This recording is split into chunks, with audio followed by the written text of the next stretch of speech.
Hey folks, Dr. Bret Brennan here with Healthy Feet Podiatry. Today we have a patient who we're going to fix a plantar plate rupture and a soft tissue mass. I'm going to show you what she looks like pre-op. So when we load her foot, you can see that this second toe is severely displaced dorsally, and it's causing her a lot of pain underneath the bottom of her foot.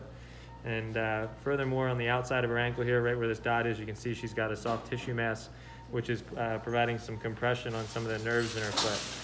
We'll be back with you in a little bit and show you the result. Thanks.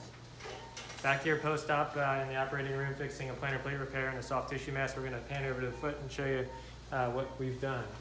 So looking at the foot from the top down, before we saw this toe contracted up, we went in and fixed that plantar plate underneath, fixed the hammer toe, and we have a wire there to temporarily fixate it. That'll stay for about 4 weeks, and then from there the wire will come out and she'll be back in the shoes. On the outside, you can see the significant difference in that preoperative swelling.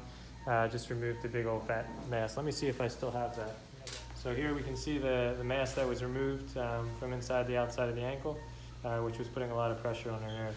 If you have any foot or ankle problems, give us a call at Healthy Feet Podiatry. Thanks. Bye.